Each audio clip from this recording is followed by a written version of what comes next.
Xbox is building hardware officially and unofficially.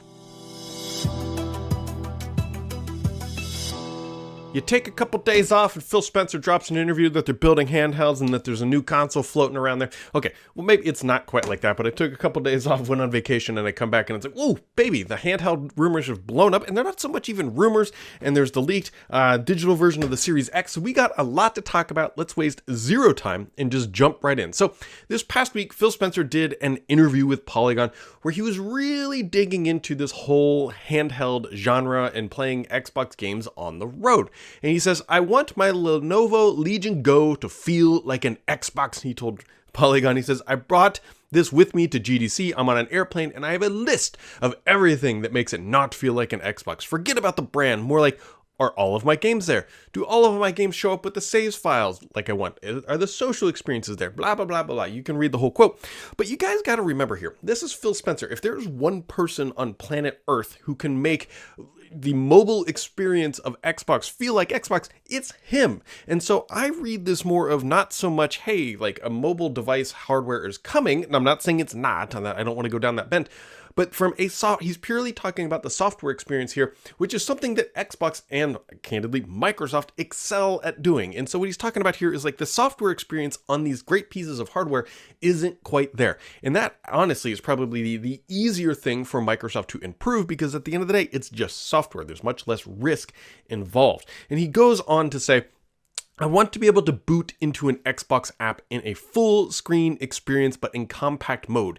And then all of my social experiences there. Like, I want to feel like the dash of my Xbox when I turn on the television, except I want it on those devices. So the Lenovo Legion Go, the ROG Ally, these sort of compact computing gaming experiences are not new, right? These types of form factors have been around for a long time. There's this Steam Deck. There's all, you can go back to the Sega, oh God, what was the Sega, not the Sega Genesis, the handheld Saturn device from way back in the day. These things are not new, but Xbox has never really dabbled in that. And Phil Spencer goes on to say, like, hey, of course we're working on prototypes and the team is experimenting with different form factors, because at the end of the day, what would a handheld Xbox device feel like? Now, there's one thing you got to keep in mind. Microsoft has toyed with experimental pieces of hardware a lot. Some of you may not even remember this thing, that I have one of these. This is the Xbox Watch. It was actually a fitness device that would pair with, this was back when the Kinect was still around. And so like Microsoft and / Xbox is always experimenting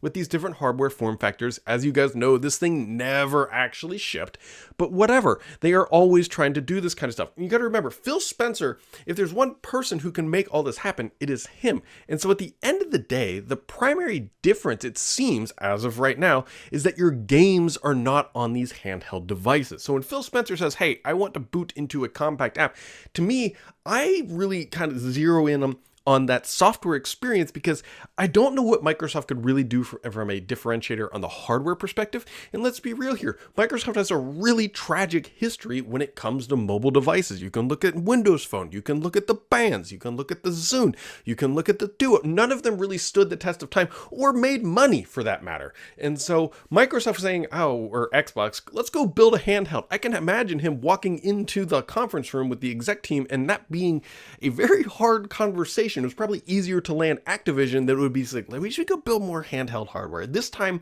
unlike the previous times, this time we'll actually make money. I can't imagine that's super easy, especially when you look at the ROG Ally, Lenovo Legion Go, which are good pieces of hardware. What's lacking is the software, and that is something Microsoft can do exceptionally well. So when I read through and see all these quotes, yes, you understand the handheld gaming experience, but Phil is really just talking about software. And let's be honest here, what is really the difference between that box that sits under your TV and a PC, or in this case, a handheld? But the handheld is the same specs as a PC, or same types of hardware, I should say. Desktop PCs are still going to be more powerful. I'm not going to get into those details. We can argue that till the day is done. Doesn't matter. It's a software-based experience. What is different, and the big thing that is missing here, are your games. So this is what I latched onto as I read through what Phil Spencer's talking about, is that maybe he's sort of projecting out onto the world at the end of the day. It's like, look, you're eventually going to be able to play your actual Xbox games on any device, not just the PC version, but like the actual Xbox game might be a pathway that Microsoft is exploring, because let's be real, the thing that sits under your TV is a PC. It's just with a modified software configuration running a hypervisor that is just the Xbox OS. And I don't think there's probably things that are stopping you from running it on your PC, but I guarantee Microsoft has PCs internally that are running the hypervisor, and that's how they do a lot of their dev work, right? At the end of the day, it is possible. It's just whether or not Microsoft wants to ship it, and if Microsoft wants to support that model, because it is much more complex to ship hardware or ship games on multiple flavors of hardware unless you do it right with a perfect hypervisor. And we'll see. I'm not saying that Microsoft is doing this, but you really got to dissect what Phil Spencer says, because he is the guy at the front of the boardroom in the Xbox side that would make the decisions to have this happen. And if Phil is in an interview saying like, look, this is so close to being Xbox, I want it to be Xbox, he's the guy that can go tell the team, make this feel like Xbox. So just kind of keep these things in mind, because people are latching onto the handheld experience. I'm more focused in on the software experience that Phil Spencer might be trying to chase down through sort of like the cover of saying, look, this will make handheld experiences great too if we do it this way. So that is just sort of the point there. I'm not super in favor of Microsoft or Xbox building their own handheld, because I think Lenovo and Asus do it exceptionally well. I think they should really focus in on just making it like one game runs on all these devices, and then we'll see how that would change things up. There were also casual drops and hints about bringing like the Epic Store over to these things, bringing the Holy Grail potentially. Like imagine if you were on your Xbox and you could run Steam games, right? It all starts to kind of interweave together into this really funky narrative about like what is a game and how does it run on different things, and should it just be one type of game that runs on all these different platforms? It's an interesting real kind of thought experiment at the end of the day.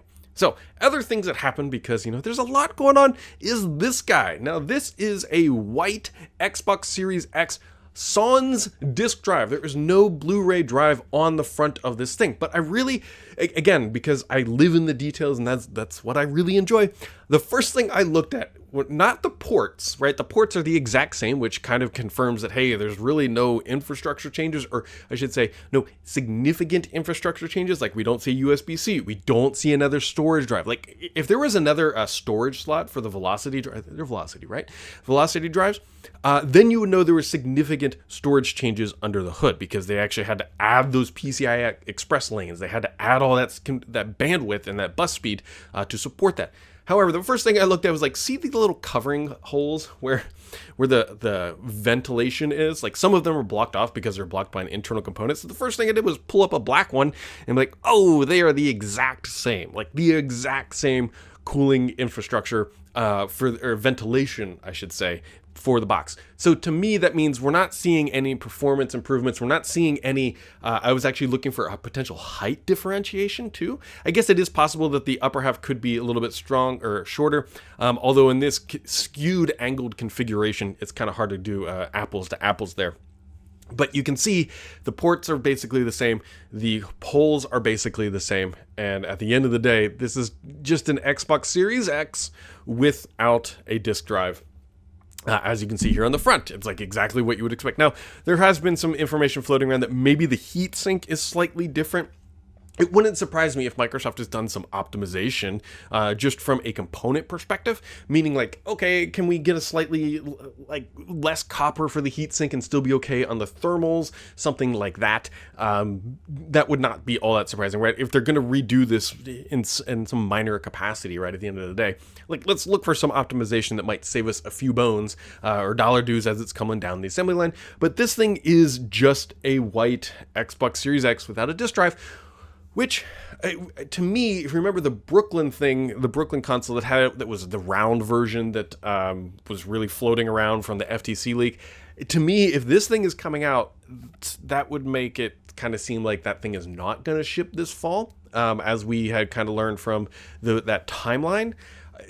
I guess it still technically could be, but that's a really weird narrative that Microsoft is going to be trying to dual promote. It's like, hey, look, we have a diskless Xbox Series X, we also have this other one over here that's slightly better, that's rounder, and it's more, I'm assuming, more expensive or something like that. I mean, this feels like what we would refer to as a minimum viable product for getting from a disc version to a discless version, and there's just more space that they can put helium in there and make it cheaper to ship. That is a joke. Do not take that serious. So, there's a lot kind of just digesting there. The question would become, especially on this white version, what is the price differentiation, right? Historically, we'd say it's like $50 dues. Is that still relevant? We've heard, not rumors, but information from Phil Spencer, like not as many people are building Blu-ray drives these days. And so maybe it's more than $50. I don't think it probably is. But there you go. There's white and black, and that's pretty much going to be about it. I would look for a potential price drop, and then that will potentially be Microsoft's fall play here for the Xbox Series X. I don't know if they'll call it anything different than the Series X. They just call it the Series X Digital Edition is probably where they are going to land. So there you go.